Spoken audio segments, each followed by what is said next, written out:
नमस्ते दोस्तों, कैसे हैं आप सब। स्वागत है आपका अपने यूट्यूब चैनल में। आज चैप्टर नंबर 8 को हम पढ़ने वाले हैं, जिसका नाम है उद्देशिका। इससे पहले हम 7 चैप्टर पढ़ चुके हैं। तो चलिए वीडियो शुरू करते हैं। तो सबसे पहले हम देखेंगे उद्देशिका है क्या। तो उद्देशिका पर ही प्रस्तावना आधारित थी। तो हम प्रस्तावना को भी एक बार पढ़ेंगे। तो सबसे पहले हम देखते हैं कि उद्देशिका किसने संविधान सभा में प्रस्तुत की। तो जवाहरलाल नेहरू ने 13 दिसंबर 1946 को संविधान सभा में उद्देश्य प्रस्ताव रखा था और 22 जनवरी 1939 को उद्देश्य प्रस्ताव को संविधान सभा द्वारा अंगीकृत किया गया। तो दो चीज़ें आपको यहाँ पे ध्यान रखनी है कि उद्देश्य का जो प्रस्ताव था वो किसने रखा, जवाहरलाल नेहरू ने। कब रखा गया था? 13 दिसंबर 1946 को। और संविधान सभा ने इसको कब अंगीकृत किया? तो 22 जनवरी 1947 को। तो देखना कि उद्देश्य प्रस्ताव को ही परिवर्तित करते संविधान की प्रस्तावना बनी। तो जो प्रस्तावना वो किस पर आधारित थी? उद्देशिका पे। तो उद्देशिका किसने संविधान सभा में प्रस्तुत की? जवाहरलाल नेहरू ने। कब? 13 दिसंबर 1946 को। और संविधान सभा ने कब इसको अंगीकृत किया? 22 जनवरी 1947 को। और संविधान में जो प्रस्तावना है उसको केवल एक बार ही अभी तक संशोधन किया गया है, वो है 42वां संविधान शोधन अधिनियम 1976। तो 42वां संविधान शोधन अधिनियम 1976 द्वारा उद्देशिका में समाजवादी पंथनिरपेक्ष और अखंडता सबको जोड़े गए थे। तो 3 शब्द यहाँ पे जोड़े थे, ये ध्यान रखना है आपको। समाजवादी, पंथनिरपेक्ष और अखंडता सबको जोड़ा गया था।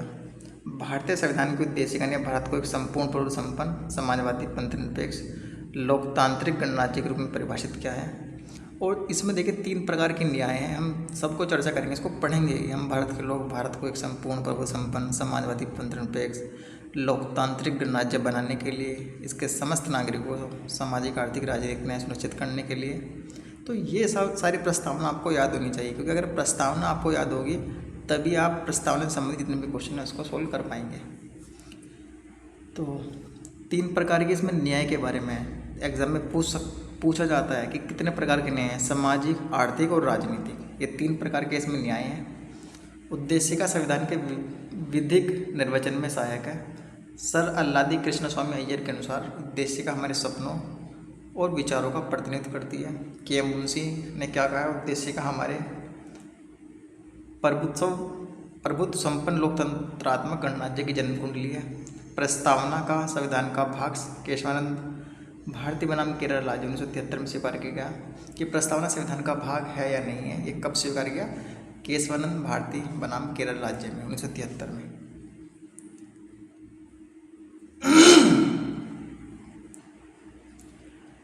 इससे पूर्व बेरोजगारीवाद 1960 में उद्देशिका को संविधान का अंग नहीं माना गया था।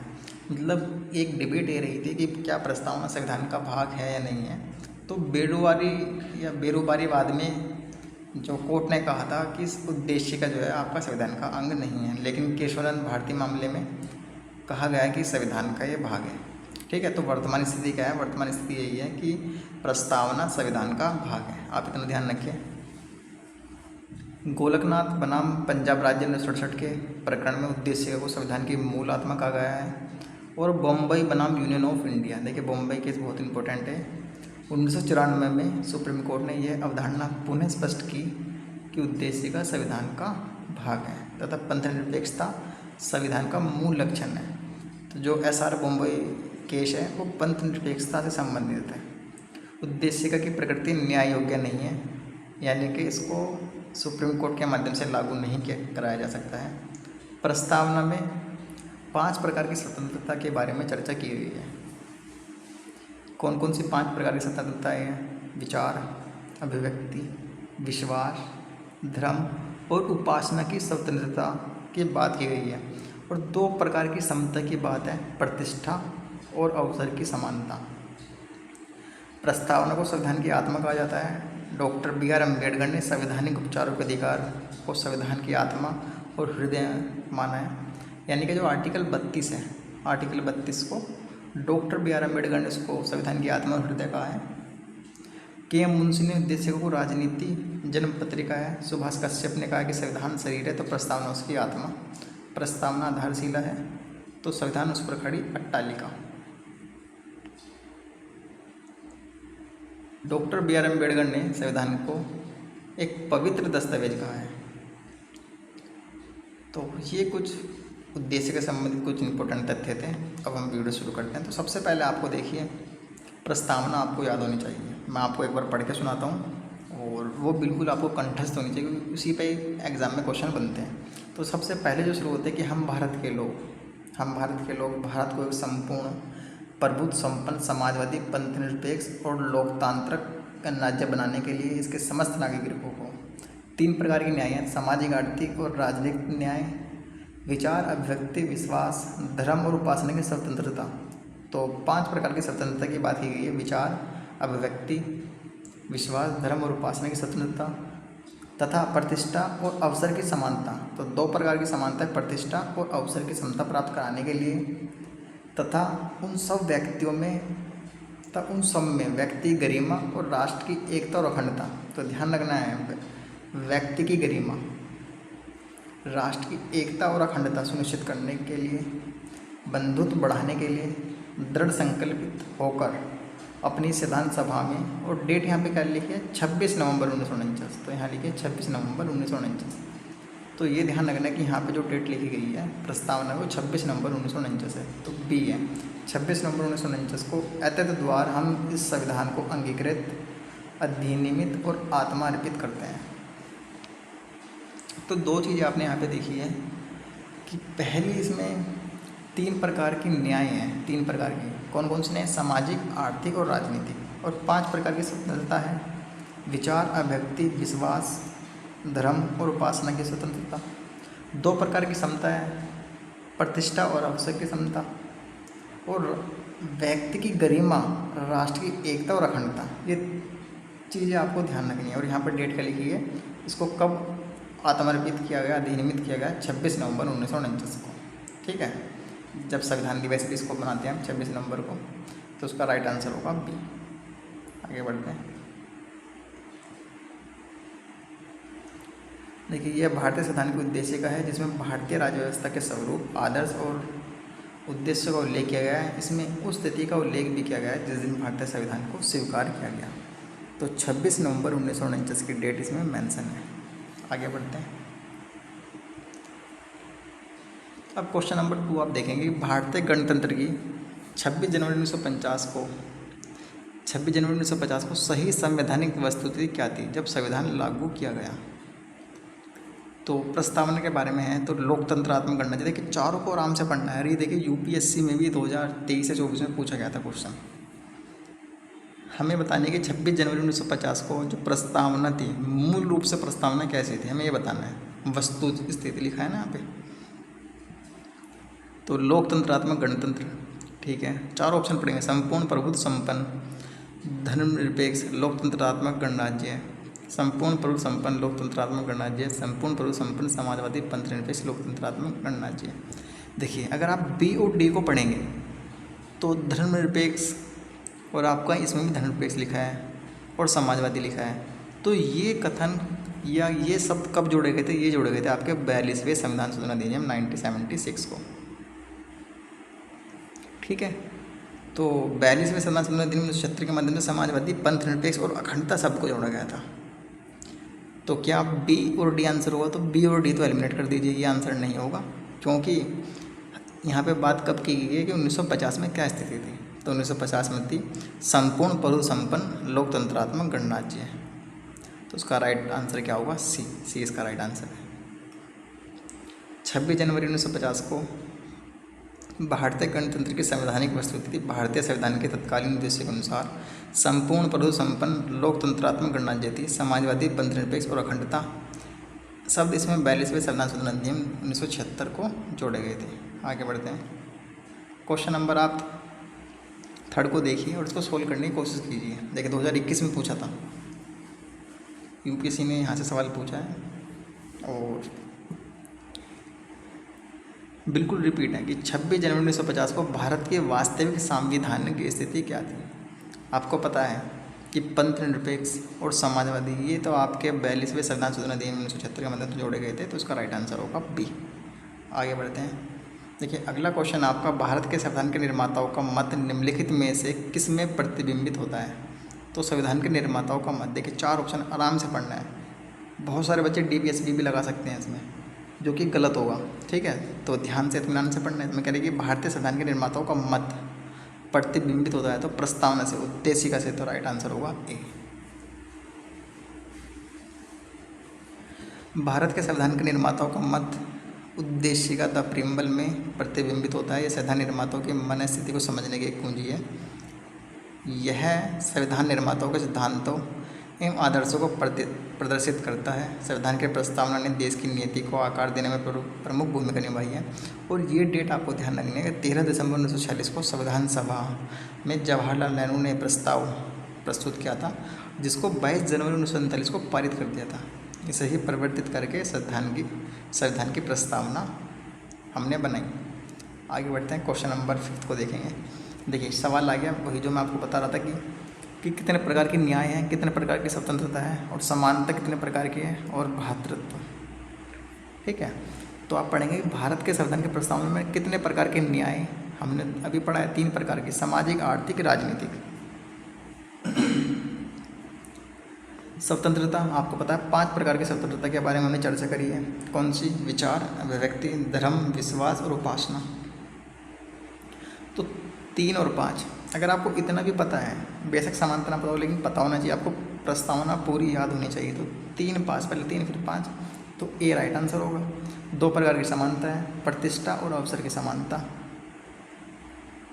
ठीक है। और आपका एक बचा भ्रातृत्व, 1, तो राइट आंसर होगा ए। भारत के संविधान में 3 प्रकार के न्याय हैं, सामाजिक, आर्थिक, राजनीतिक। 5 प्रकार की स्वतंत्रता है, विचार, अभिव्यक्ति, धर्म, विश्वास व उपासना। 2 प्रकार की समता, अवसर और प्रतिष्ठा की, और 1 प्रकार का भ्रातृत्व का उल्लेख किया गया है।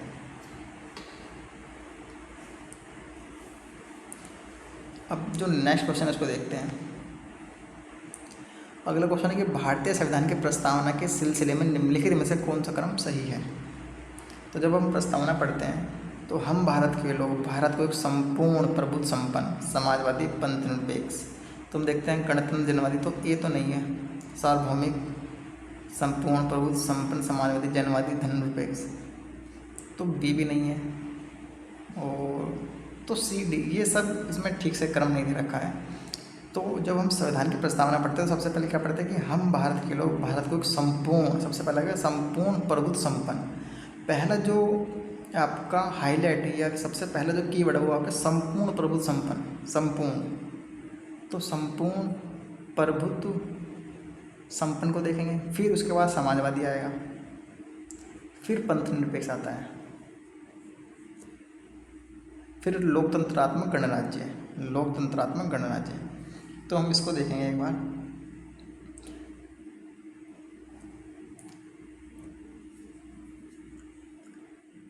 इनमें से समाजवादी और पंथ निरपेक्ष शब्द मूल संविधान में नहीं थे, इन्हें 42वें संविधान संशोधन अधिनियम द्वारा जोड़ा गया था। जोड़े जाने के पश्चात संविधान में इन शब्दों का क्रम इस प्रकार है, ये लिखा कि सार्वभौम, सत्ता संपन्न, समाजवादी, पंथ निरपेक्ष, लोकतंत्रात्मक, गणतंत्र। तो इतना आप ध्यान रखें। देखिए जनवादी शब्द इसमें लिखा है, क्योंकि इंग्लिश में लिखा हुआ तो जनवादी, पीपल, ये सब तो नहीं लिखा उसमें, है ना। आगे बढ़ते हैं, क्वेश्चन नंबर 7 में देखते हैं। अगला क्वेश्चन है कि भारतीय संविधान की प्रस्तावना में भारत को किस रूप में घोषित किया गया है। तो 1 सार्वभौम, समाजवादी, धर्मनिरपेक्ष, प्रजातांत्रिक, गणतंत्र। तो सी इसका राइट आंसर होगा। आगे बढ़ते हैं। सही शब्दों का विचारानुसार क्रम दीजिए। देखिए बहुत इंपॉर्टेंट है, प्रस्तावना याद कर लीजिए, बहुत छोटी सी है कि हम भारत के लोग भारत को एक संपूर्ण प्रभुत्व संपन्न। तो सबसे पहले इसमें समाजवादी, सार्वभौमिक, प्रजातांत्रिक, धर्मनिरपेक्ष। तो सबसे पहले सार्वभौमिक आएगा, तो सी सबसे पहले आएगा। जब सी सबसे पहले आएगा तो आपका डी तो एलिमिनेट हो जाएगा, तो ए, बी और सी में से आंसर होगा। फिर हम देखते हैं कि संपूर्ण प्रभुत्व संपन्न, फिर समाजवादी, ए आएगा, सी के बाद ए आएगा, सी के बाद जहाँ ए आएगा तो सी और बी एलिमिनेट होगा, ए राइट आंसर होगा। कितना सिंपल सा सवाल है। फिर आपका धर्मनिरपेक्ष और फिर आपका प्रजातांत्रिक, तो सी, ए, डी, बी। आगे बढ़ते हैं, क्वेश्चन नंबर 9 को आप देखेंगे कि भारतीय संविधान की प्रस्तावना में समाजवादी शब्द किस संशोधन के तहत जोड़े गए? तो आपको पता है कि 42वां संविधान शोधन अधिनियम 1976, तो ए इसका राइट आंसर होगा 42वां संविधान शोधन अधिनियम 1976। 3 शब्द जोड़े गए थे, समाजवादी, पंथ निरपेक्ष और अखंडता। अगला क्वेश्चन है कि निम्नलिखित में से कौन सा 42वें संविधान शोधन अधिनियम के माध्यम से भारत के संविधान की प्रस्तावना में जोड़ा गया? तो समाजवादी और पंथ निरपेक्षता, तो राइट आंसर होगा सी। नेक्स्ट क्वेश्चन देखते हैं। भारतीय संविधान की प्रस्तावना में धर्मनिरपेक्ष और समाजवादी शब्द जोड़े गए, तो 42वां संविधान शोधन अधिनियम 1976। अगला क्वेश्चन है कि निम्नलिखित में से कौन भारत को धर्मनिरपेक्ष राज्य वर्णित करता है? तो फंडामेंटल राइट्स, नवीन अनुसूची, संविधान की प्रस्तावना, डीपीएसपी। तो संविधान की प्रस्तावना में साफ साफ मेंशन है कि भारत एक कि धर्मनिरपेक्ष, समाजवादी और पंथ निरपेक्ष, कि भारत क्या होगा, एक धर्मनिरपेक्ष राष्ट्र होगा। ठीक है, तो 20 का राइट आंसर होगा। आगे बढ़ते हैं। अगला क्वेश्चन है कि निम्नलिखित शब्दों में से कौन सा शब्द 1975 में भारतीय संविधान की प्रस्तावना में सम्मिलित नहीं था? देखिए 1975 थोड़ा सा घुमा के यहाँ पे पूछा कि 1975 में अखंडता, क्योंकि 3 शब्द बाद में जोड़े गए थे 1976 में, समाजवादी, पंथ निरपेक्ष और अखंडता। ये कब जोड़े गए थे? 42वें संविधान शोधन अधिनियम 1976। बंधुत्व, संप्रभु और समानता पहले से थे और अखंडता शब्द 1975 के बाद जोड़ा गया। ठीक है, थोड़ा सा घुमा के इन्होंने पूछा है, तो राइट आंसर होगा डी। आगे बढ़ते हैं। अब अगला क्वेश्चन आप पढ़ेंगे इसको, निम्नलिखित शब्दों में से कौन से शब्द 42वें संवैधानिक संशोधन द्वारा प्रस्तावना में जोड़े गए? तो समाजवादी, पंथ निरपेक्ष और अखंडता इसमें, तो 1 और 3 किसमें? तो 20 का राइट आंसर होगा।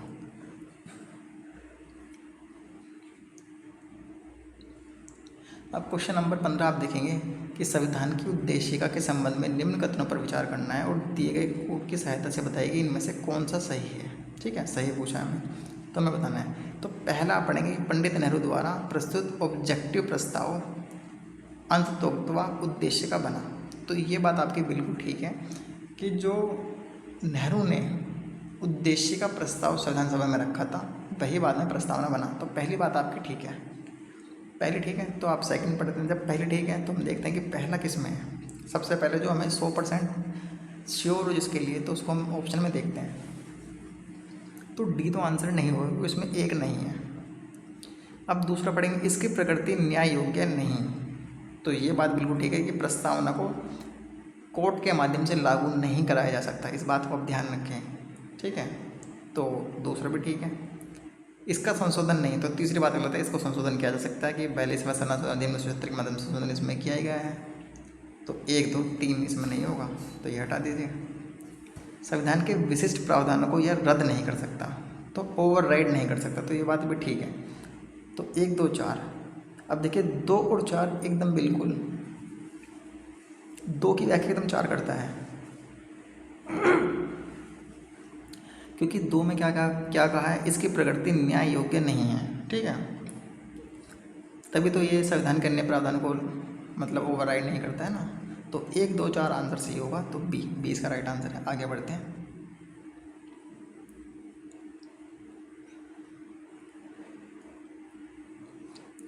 देखिए थोड़ा सा इसमें मैं आपको बता दूं कि देखिए यद्यपि संविधान के विशिष्ट प्रावधान को ये ओवरराइड नहीं कर सकते हैं, फिर भी कि संविधान भारतीय मामले में सर्वोच्च न्यायालय के निर्णय के अनुसार संविधान के उद्देश्य का उपयोग संविधान के अस्पष्ट क्षेत्रों की व्याख्या करने में किया जा सकता है।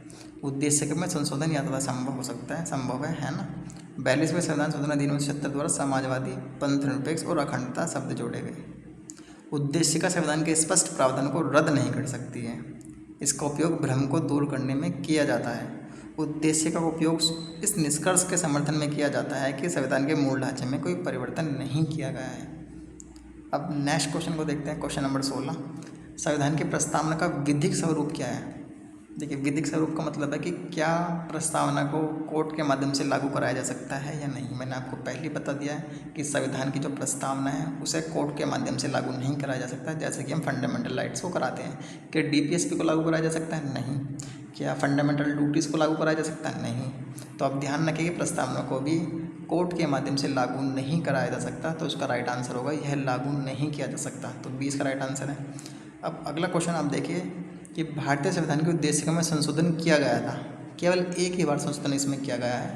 हालांकि 2018-19 में एक बार बात चल रही थी कि इसमें संशोधन करेंगे दोबारा से, लेकिन केवल एक ही बार किया गया है। कब? 42वां संविधान संशोधन अधिनियम 1976। तो उसका राइट आंसर होगा सी।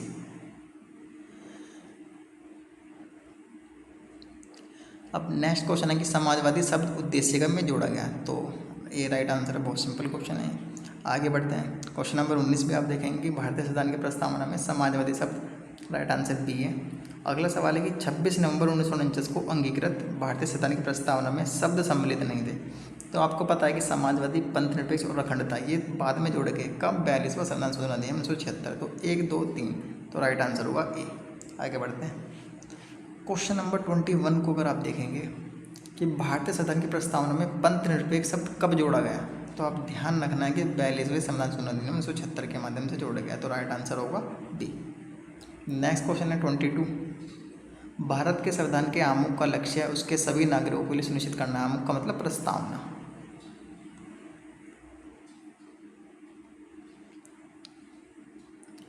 तो सामाजिक तथा आर्थिक न्याय आपको पता है 3 प्रकार के न्याय है। तो विचार, सामाजिक, आर्थिक, राजनीतिक न्याय है, ठीक है। 5 प्रकार की स्वतंत्रता है। विचार, व्यक्ति, धर्म, विश्वास, उपासना, ये भी ठीक है। अवसर की समानता, व्यक्ति की प्रतिष्ठा, तो ये सभी है। तो राइट आंसर होगा डी। देखिए, प्रस्तावना आपको याद बिल्कुल करनी चाहिए। भारत के संविधान के प्रस्तावना का लक्ष्य है उसके सभी नागरिकों को सामाजिक, आर्थिक और राजनीतिक न्याय, विचार, अभिव्यक्ति, विश्वास, धर्म और उपासना की स्वतंत्रता, प्रतिष्ठा, स्टेटस और अपॉर्चुनिटी की इक्वालिटी, व्यक्ति की गरिमा सुनिश्चित करना है। तो ये देखा आपने। अब क्वेश्चन नंबर 23 देखेंगे। अब क्वेश्चन नंबर 23 को आप पढ़िए। इसमें पूछा कि एक कथन दे रखा है और उसका कारण कि क्या उसकी व्याख्या सही करता है, नहीं हमें बताना है। तो आप पहला पढ़ेंगे कि भारत एक संपूर्ण प्रभुत्व संपन्न समाजवादी पंथनिरपेक्ष लोकतंत्रात्मक गणराज्य है। हम देखेंगे क्या ये बात सही है या गलत है। पहली बात तो हाँ, ये बात सही है।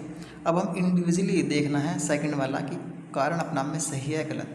इसे 42वें संविधान संशोधन अधिनियम 1976 द्वारा संपूर्ण प्रभुत्व संपन्न लोकतांत्रिक गणराज्य के स्थान पर प्रतिस्थापित किया गया, ठीक है। तो आपका कारण भी सही है। तो क्या इसकी व्याख्या करता है? हाँ, बिल्कुल ये इसकी व्याख्या करता है कि भारत एक संपूर्ण प्रभुत्व संपन्न समाजवादी पंथनिरपेक्ष लोकतंत्रात्मक गणराज्य है और इसे इसके रिप्लेस में ही तो स्थापित किया गया था, संपूर्ण प्रभुत्व संपन्न लोकतंत्रात्मक गणराज्य। तो ए और आर दोनों सही है और आर ए की सही व्याख्या भी करता है। तो राइट आंसर होगा ए। आगे बढ़ते हैं।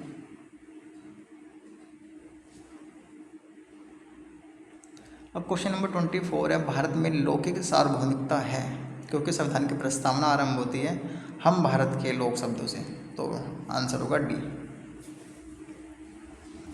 भारतीय संविधान की प्रस्तावना हम भारत के लोग, we the people of India, we the people of India शब्दों से होते था। भारत में लौकिक सार्वभौमिकता है, इसका अर्थ है कि जनता सर्वशक्तिमान है और किसी बाह्य शक्ति के अधीन नहीं है।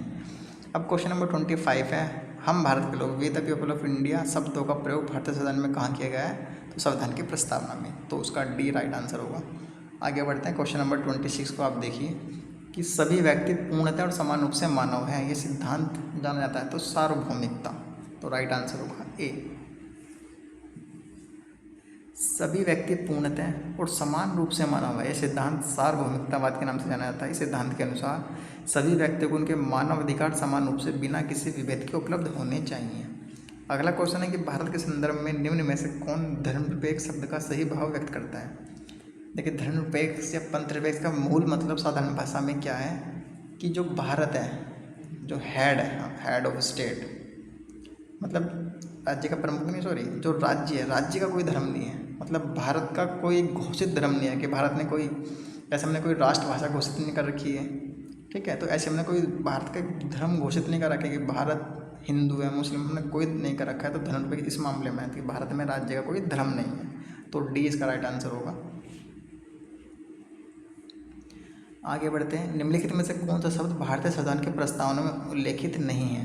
तो संप्रभुता, लोकतंत्रात्मक, पंथनिरपेक्ष, तो संघीय शब्द नहीं है। तो राइट आंसर होगा डी। और जो संघीय शब्द है वो कहाँ है? आर्टिकल 1 में भारतीय संविधान के प्रस्तावना में शामिल महत्वपूर्ण शब्द क्या है? संपूर्ण प्रभुत्व संपन्न समाजवादी पंथनिरपेक्ष लोकतंत्रात्मक गणराज्य, न्याय, स्वतंत्रता, समता तथा बंधुता। लेकिन फेडरल शब्द किसमें उल्लेख नहीं है, बल्कि आर्टिकल 1 में क्या है? यूनियन शब्द का प्रयोग किया गया है। तुम देखिए अगला क्वेश्चन है कि निम्नलिखित में से कौन सा शब्द भारत के संविधान की उद्देशिका में नहीं है? तो लोक कल्याण नहीं है, तो राइट आंसर होगा डी। नेक्स्ट क्वेश्चन है आपका, भारतीय संविधान की प्रस्तावना में निम्नलिखित में से किस स्वतंत्रता का वर्णन नहीं है? तो विचार तो है आपका, विश्वास भी है, आर्थिक स्वतंत्रता नहीं है इसमें, तो राइट आंसर होगा डी। 5 प्रकार की स्वतंत्रता है, विचार, अभिव्यक्ति, विश्वास और उपासना और धर्म। तो 5 प्रकार की स्वतंत्रता है, इसको ध्यान में रखना है आपको, विचार, अभिव्यक्ति, विश्वास, धर्म और उपासना। और 3 प्रकार के न्याय हैं, सामाजिक, आर्थिक और राजनीतिक। अगला क्वेश्चन है, निम्नलिखित में से कौन भारतीय संविधान के प्रस्तावना में उल्लेखित नहीं है? तो 3 प्रकार के न्याय हैं, सामाजिक, आर्थिक और राजनीतिक। क्या धार्मिक न्याय है? नहीं है, तो डी इसका राइट आंसर होगा। आगे बढ़ते हैं, क्वेश्चन नंबर 32, संविधान की प्रस्तावना के बारे में कौन सा कथन सही है? तो 4 ऑप्शन है, इत्मीनान से हमें पढ़ना है। समाजवादी, धर्मनिरपेक्ष शब्द 1950 में लागू संविधान के अंग नहीं थे, तो यही बात ठीक है, क्योंकि ये कब जोड़े गए थे? 42वें संविधान संशोधन अधिनियम 1976 के माध्यम से। बी सी डी तो आपका गलत है।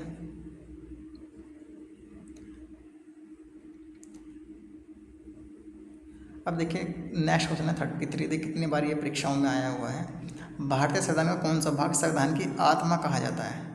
तो उद्देशिका, आप डीपीएसपी मत लगा देना, ठीक है। तो संविधान की जो आत्मा कहा जाता है वो उद्देश्य का है, उद्देश्य का प्रस्तावना, तो राइट आंसर होगा सी।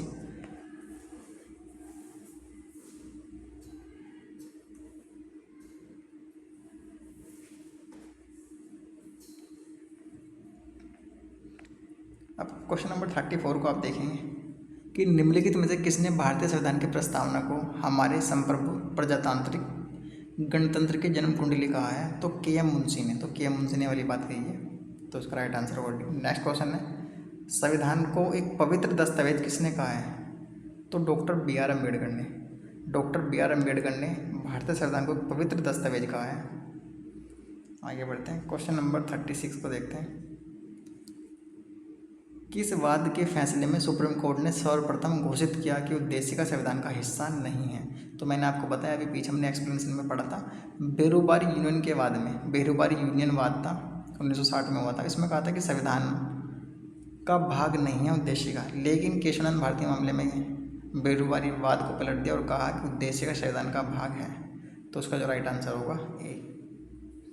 एक बेरोबारी यूनियन के बाद 1960 में सुप्रीम कोर्ट ने सर्वप्रथम घोषित किया कि उद्देशिका संविधान का अंग नहीं है, लेकिन केशवानंद भारती बनाम केरल राज्य 1973 में सर्वोच्च न्यायालय ने उपरोक्त निर्णय को पलटते हुए उद्देशिका को संविधान का भाग माना। अब जो नेक्स्ट क्वेश्चन है उसको देखते हैं कि निम्नलिखित में से किस वाद में सुप्रीम कोर्ट ने धारणा प्रस्तुत की कि उद्देशिका संविधान का भाग है? तो आपको पता है कि केशवानंद भारती वाद, केशवानंद भारती वाद किससे संबंधित है? 1973 से, ठीक। और उसके बाद एस आर बॉम्बे वाद में इस बात को दोहराया गया, ठीक है। तो ये भी आपको ध्यान रखना है कि केशवानंद भारती वाद में कहा था 1973 में, और फिर उसके बाद जो एस आर बॉम्बे वाद आया था उसमें भी इस बात को दोहराया था कि संविधान का वह भाग है। तो उसका जो राइट आंसर होगा बॉम्बे में बनाम यूनियन ऑफ इंडिया, क्योंकि उसमें केशवानंद भारती है ही नहीं, तो सी इसका राइट आंसर है कि उद्देश्य का संविधान का भाग है तथा पंथनिरपेक्षता का संविधान का मूल लक्षण है। केशवानंद भारती बनाम केरल राज्य के मामले भी बहुमत से दिए गए निर्णय में उद्देश्य का संविधान का भाग माना गया था, ठीक है। तो केशवानंद भारती के बाद ही आपका बॉम्बे वाद हुआ था। आगे बढ़ते हैं, अगला क्वेश्चन है आपका, निम्नलिखित विवादों में से किसमें सर्वोच्च न्यायालय ने प्रस्तावना को भारतीय संविधान की मौलिक संरचना का भाग स्वीकार किया? तो केशवानंद भारती वाद 1973, तो उसका राइट आंसर होगा डी। बेरोबारी वाद में तो कहा था कि संविधान की उद्देशिका जो है संविधान का भाग नहीं है, ये ध्यान रखना है। बेरोबारी वाद में क्या आता है कि उद्देशिका संविधान का भाग नहीं है। अब नेक्स्ट क्वेश्चन आपका 39, भारतीय संविधान की प्रस्तावना में जिन आदर्शों एवं उद्देश्यों की रूपरेखा दी गई है उसकी व्याख्या की गई है?